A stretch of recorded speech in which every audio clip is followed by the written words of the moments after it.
Italy দেখরেতো ফ্লুসি ডিক্রিটো ফ্লাসি 2026-2028 ট্রিয়েনিয়ামের আওতায় 2026 সালের শুরুতে জানুয়ারি ও ফেব্রুয়ারি অনুষ্ঠিত ক্লিক-ডের পর থেকে বর্তমানে মে জুন 2026 এর এই সময় নুল্লা ওস্টা বা ওয়ার্ক পারমিট ইস্যুর প্রক্রিয়া বেশ গতি পেয়েছে।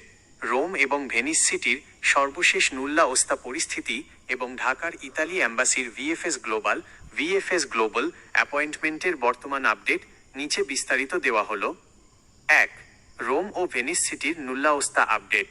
ইতালির এক অঞ্চলের প্রিফেকচুরা কাজের গতি এবং কোটার ওপর ভিত্তি করে নুল্লা ওস্তা ইস্যুর সময় কম বেশি হয়ে থাকে। রোম এবং ভেনিস সিটির বর্তমান অবস্থা। রোম ইতালির রাজধানী এবং অত্যন্ত বড় একটি অঞ্চল হওয়ায় এখানে আবেদনের সংখ্যা সবসময় সবচেয়ে বেশি থাকে।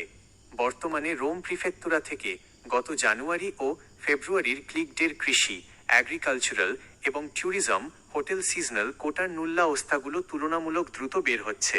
তবে ডোমেস্টিক, স্পন্সর এবং নন সিজনাল কিছু ফাইলের যাচাই বাছাইয়ের কারণে এখনও অনেক আবেদন পেন্ডিং অবস্থায় আছে। ভেনিস এবং এর আশেপাশের এলাকায় ট্যুরিজম ও হোটেল ম্যানেজমেন্ট সেক্টরের ব্যাপক চাহিদা থাকায় সিজনাল 9 মাসের কোটার নুল্লা ওস্তা বেশ দ্রুত রিলিজ হচ্ছে।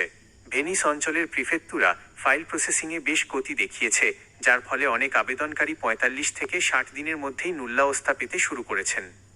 2. নতুন আইনি নিয়ম, নিয়োগকর্তার কনফার্মেশন।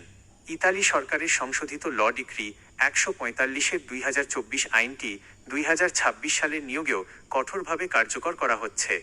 এই নিয়ম অনুযায়ী আপনার নুল্লা ওস্তা ইস্যু হওয়ার পর এবং অ্যাম্বাসিতে ভিসা প্রসেস চলাকালীন সময়ে ইতালির ইমিগ্রেশন অফিস SUI থেকে আপনার মালিক বা নিয়োগকর্তাকে এমপ্লয়ার একটি নোটিশ পাঠানো হবে।